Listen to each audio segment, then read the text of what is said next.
Thank you, Mike. This is The Talk Tonight on CBS 5. 20 years later, the family of Heidi Allen of Oswego County says the new details on her kidnapping and presumed death are not credible.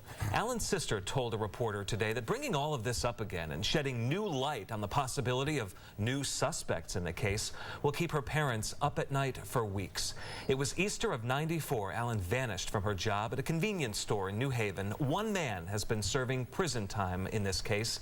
Gary Thibodeau is in state prison right now, and today new evidence uncovered by a reporter for Syracuse.com and the Post-Standard. It could lead to a reopening of all of this. And the public defender handling the case of Gary Thibodeau, accused and convicted of abducting Heidi Allen, is going to file paperwork saying that the conviction was wrong. This is exclusive reporting by John Brien of Syracuse.com and the Post-Standard. The article posted online right now. He writes that the new evidence includes statements from two witnesses who say another man boasted to them years ago about his involvement in Heidi Allen's disappearance. John O Brien blew the lid off this. He's my special guest for The Talk Tonight. John, thanks for being here. Appreciate it. Appreciate your good work. This is investigative reporting akin to like a criminal investigation, as if you had a badge of some sort. Where did you start?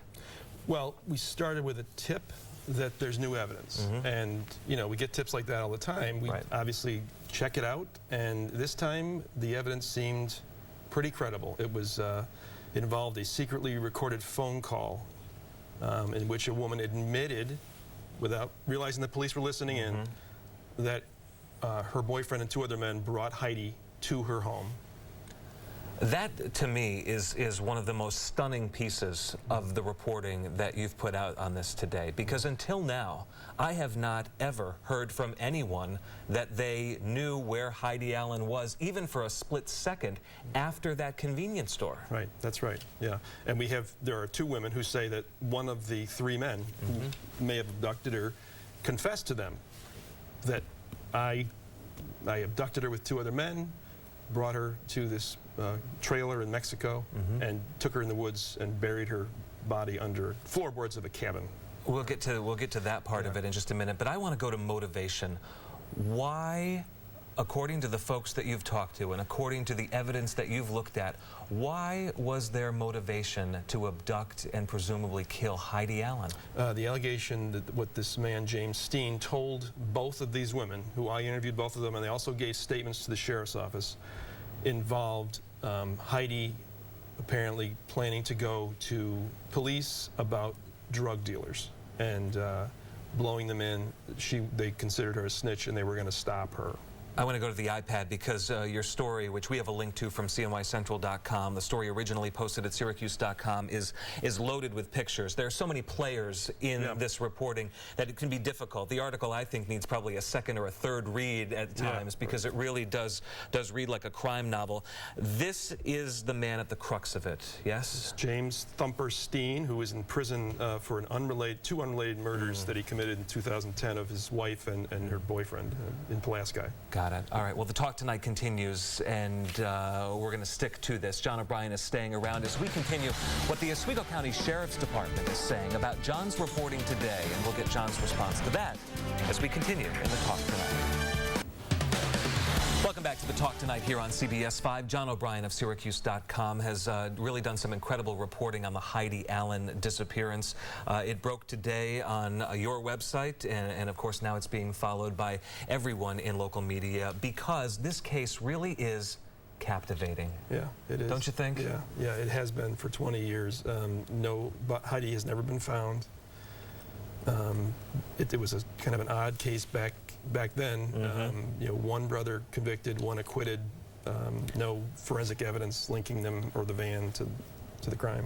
The Oswego County Sheriff's Department and the district attorney, we're speaking with the district attorney in about the next half hour. We already know what he's going to say on camera, and that is, we've looked at this evidence, we have vetted it, and we believe that the correct person is in prison right now for the disappearance of Heidi Allen. Where do you think this reporting will take things? It's hard to say.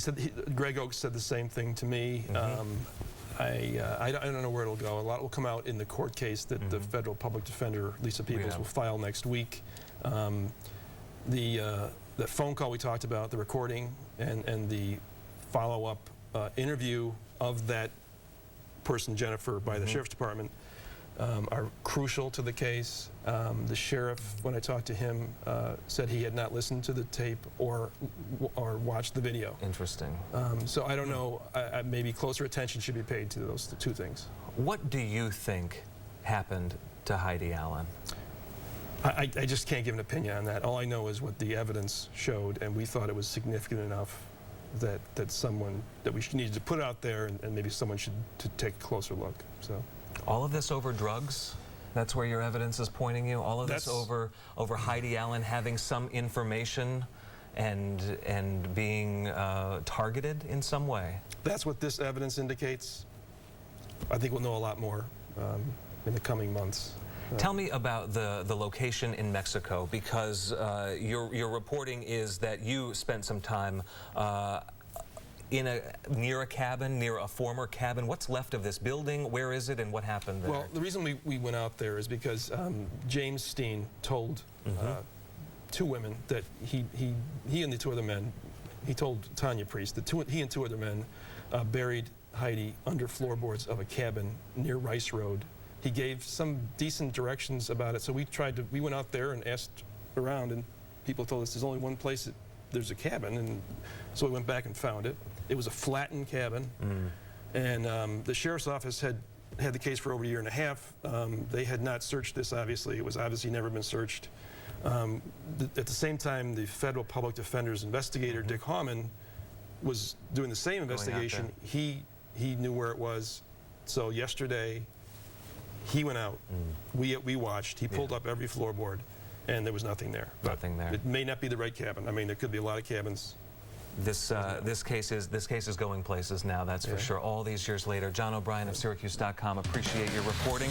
We have a link at CNYCentral.com. You can read the report at Syracuse.com if you'd like as well.